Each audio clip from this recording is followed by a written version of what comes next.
All participants have entered at their own will. No aesthetics were harmed during the making of this video. Do not attempt fashion therapy on your own without seeking professional or unprofessional guidance first.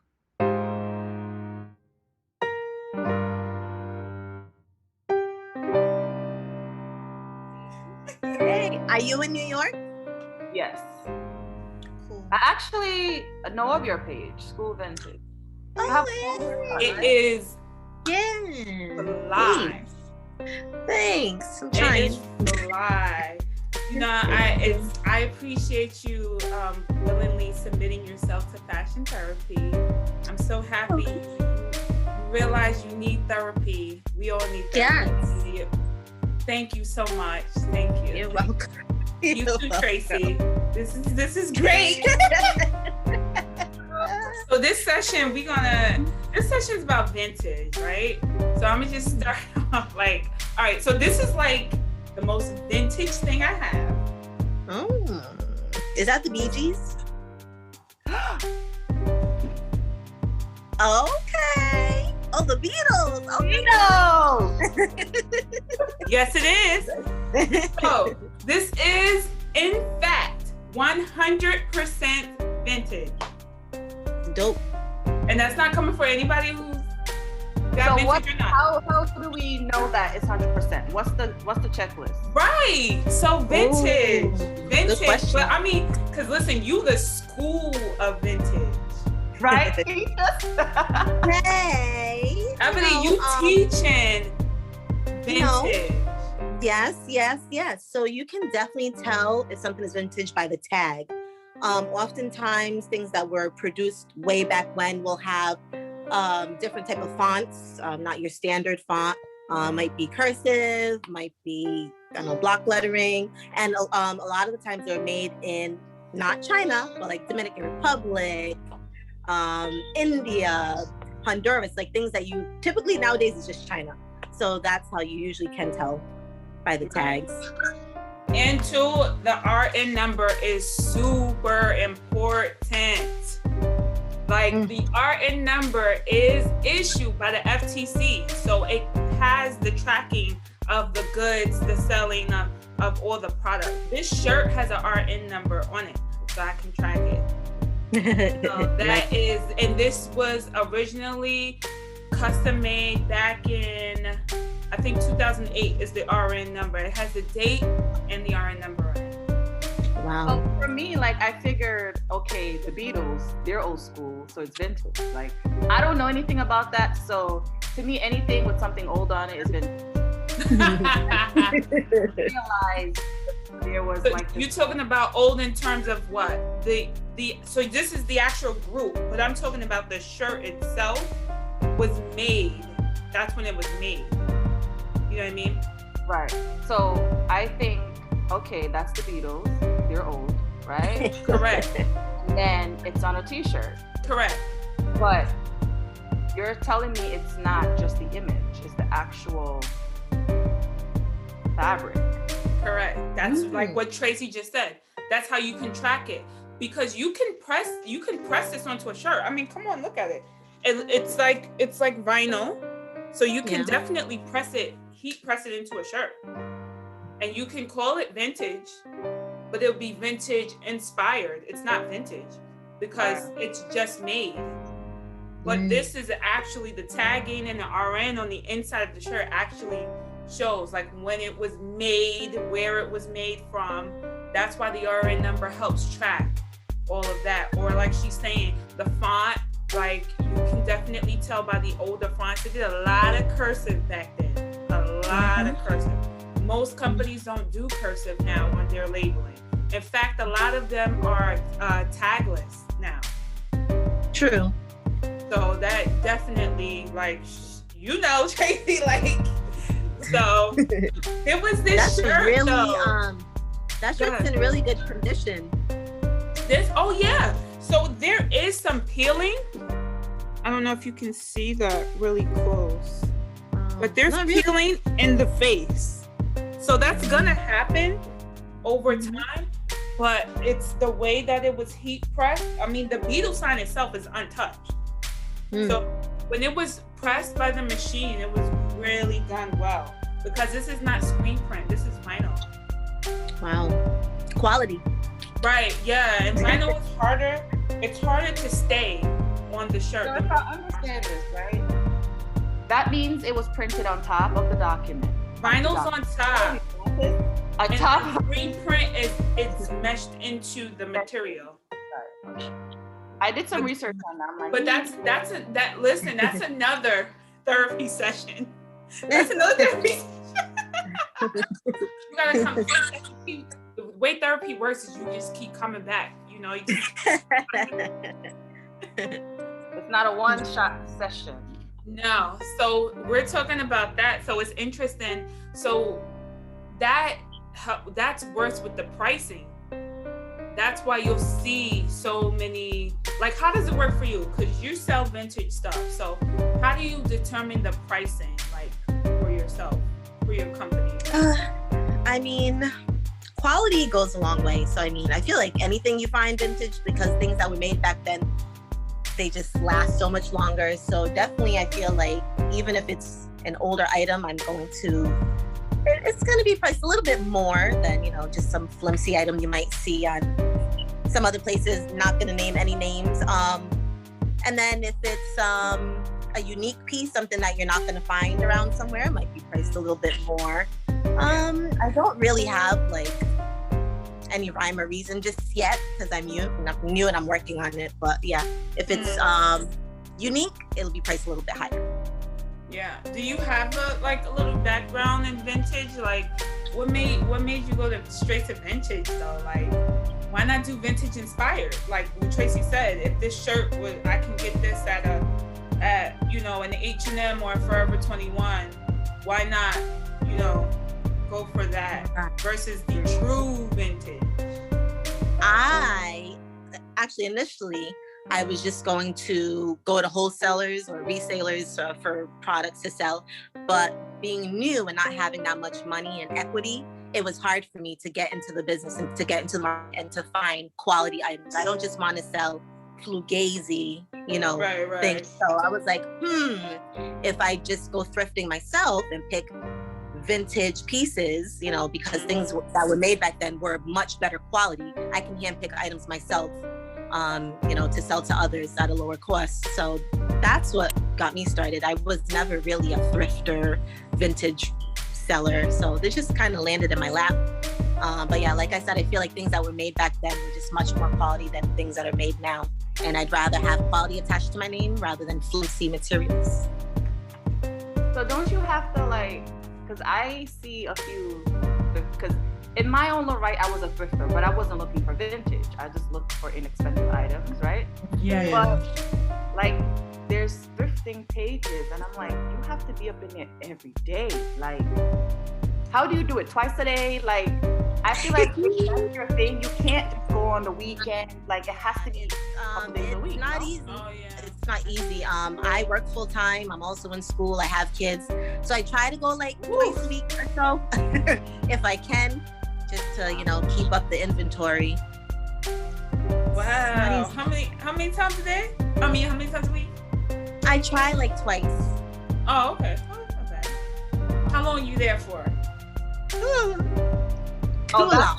Okay, because I'm like, you need too long. I will literally walk around the store. I'll do my rounds in every aisle. And then instead of leaving, I'm like, let me go back around. Maybe they put new stuff out. And it's just so addicting. And it's like, I can't leave. Right. The pros, right. But I mean, there's pros. So there's I'll talk about my pros and cons, and then you tell me your pros and cons. My pros and cons is like what you're saying. So I do have a shop separate on Vinrelo that I sell. I don't really advertise it as much because I don't get seen like I work a 9 to 5, and I don't get to go as much. But when I do, I'm spotting things and I'm like, this is value, but how much is another person willing to give me for this value? You know what I mean? So I'm assessing as I'm looking at the product. I'm looking at, of course, for spots and all of that, because we can wash and steam and all that before we resell, but we're still looking for the tagging, like the RNs, the print, if something's printed, like what type of print. But like for me, some of the cons is like when I don't see a hole. I'm looking at it 1,000 times. And then when I pay for it, I get home, I'm about to sell it, and then I spot a hole. Or the zipper was working, and now the zipper broke. I'm like, right? So that's for me. What about you? I'd have to say the same. I definitely take into consideration, do I have to take this to the dry cleaners versus, can I just throw this in the washing machine? Because if I'm taking it to the cleaners, I'm definitely pricing it a little bit more. Right. Yeah. She said, I'm definitely pricing that. She's like, girl, I got this dry clean for you. This for you. One time, I definitely learned, okay? I learned my lesson. I was like, let me just save a little bucks. Let me just throw it in the washing machine. I had like 3-4 blazers, shrunk. So nice. Nice wool. My mom was like, why would you put wool in the dryer, in the washer and dryer? Gone. Yeah. And I had a customer purchase it before I went to wash it. So she purchased it, it shrunk. No. Yeah, and I had to apologize profusely. She was not happy, to say the least. So I learned my lesson. You live and you learn. Yep, don't save a few dollars. Just go do what you gotta do. If it says take it to the dry cleaners, take it to the dry cleaners. Yeah, I did it too. There was this one piece though. I was so, speaking of customers who are, who are not happy, there was this one piece you posted, and I was like, Ebony, why would you? Oh my goodness, I need to pull this up to show receipts. Like, no, you don't understand how Tracy, I was heartbroken.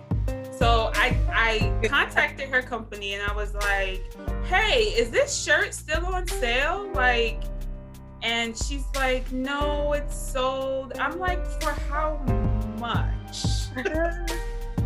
Look at this. Let's see.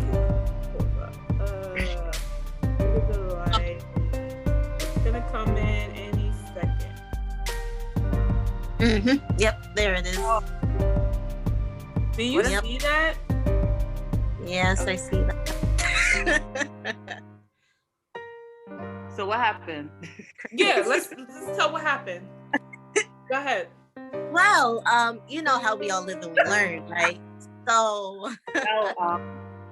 I didn't know that was like, real good vintage Tommy with a nice little green stitch on the pocket. Seeing stuff like that, like I wonder, do you ever think like vintage will be in stores, not vintage inspired, like a true vintage chain?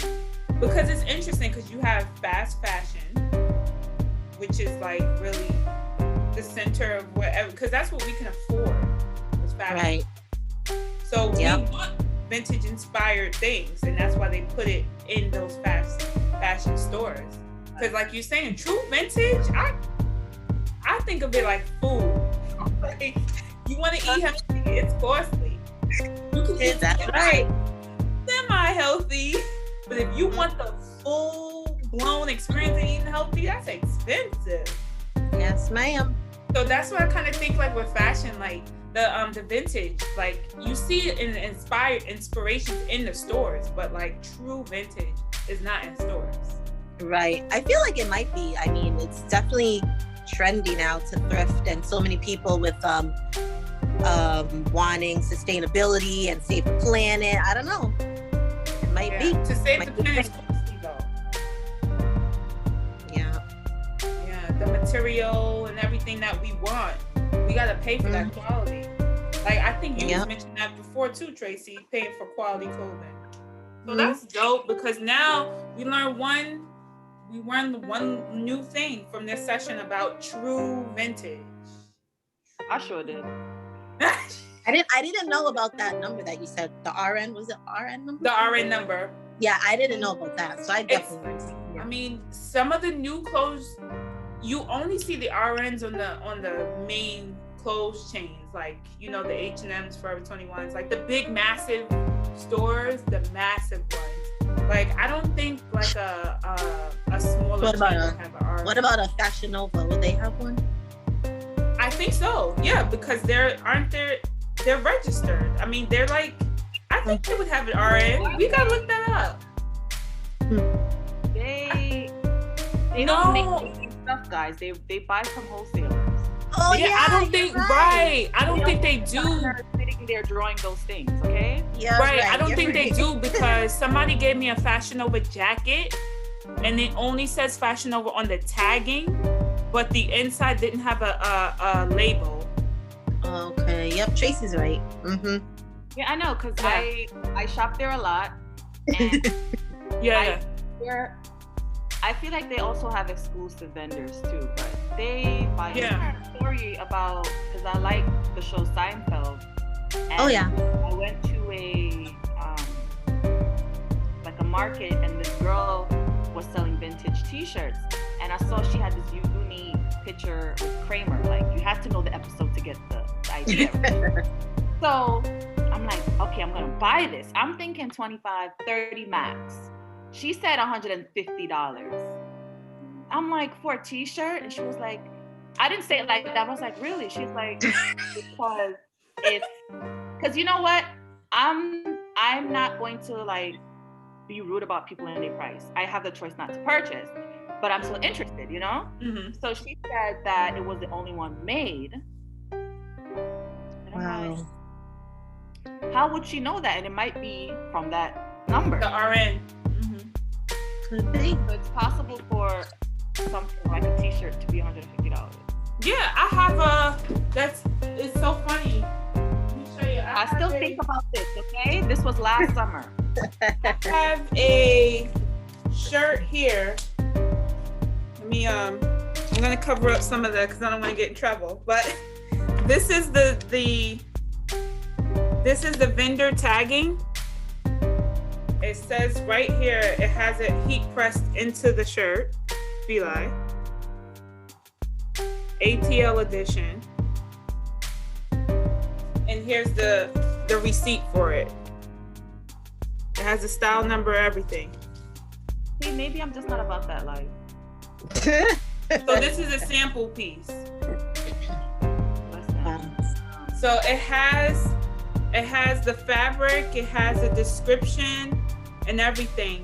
But this is a sample piece for review, but it was made last year. It says 2019 on it.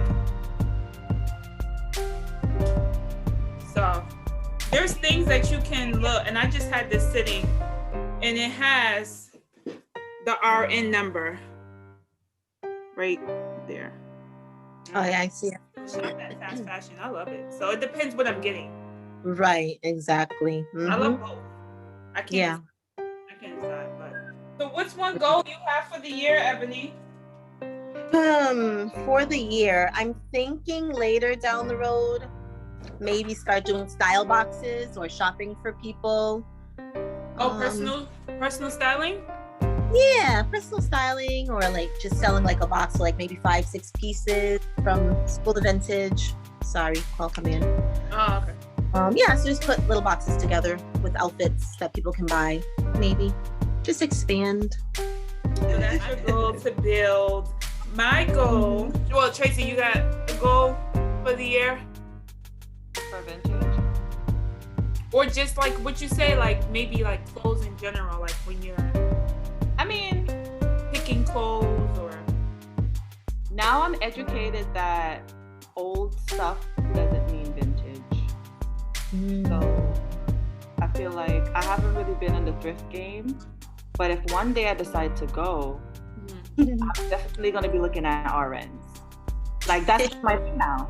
So my goal is just to get a little more educated because, you know, if I decide to go in the business where I'm dealing with clothing, I mean, even if I'm not selling vintage, it's nice to be educated on other forms of clothing, you know? Right.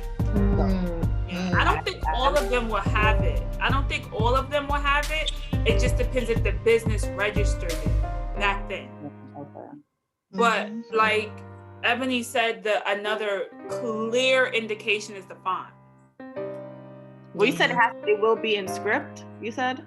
Usually it'll be in script. Usually, yeah. And it'll be made in other places other than China, you'll notice. Mm-hmm. Okay. Yeah, because now everything says made in China, but a lot of the vintage does not say that. Right. But there's a lot of, you know, so of course if they're importing these goods, they have to register it. So that's probably why you would see a lot of that. But there's a lot more indications of true vintage, but that's just mine and that's just hers, you know. Yeah. But they're like, there's so much. There's a lot of great points. I learned so much. Yeah, I know, Tracy, you said you're not really into thrifting, but another reason to thrift, I found so many high-end, not even like old school, but just high-end, like newer pieces. Like I found an Emilio Pucci blazer like 3 days ago. I found some skirt that it had original price tags. It was priced at like $300-400, and they were selling it for like $13, brand new. So that's another reason why you can find a lot of high-end things in there. Yeah. But when you knew it was like $300-400, and now you find it for $13, what are you pricing it at? What's your price? Name your price. The price is right. Well, being that I've learned from my Tommy Hilfiger, you know, button up, definitely will be priced a little bit higher, or I might just keep it for myself because it is that nice. That's true. Was it was silk? The Emilio Pucci blazer? Yeah. Just all black. The collar might have been silk. I need to look at it. Yeah. Oh. It's Do really you nice. you ever felt true silk? True silk? So nice. It is so thin. Look at Tracy's face. Sorry. You ain't never lived, Tracy, until you felt true silk. Like orgasmic. anything. True of vintage. She's schooling them. Schooling them. One outfit at a time. No, just like we all in this. There's your love. There it is. One at a time. Okay. There it is.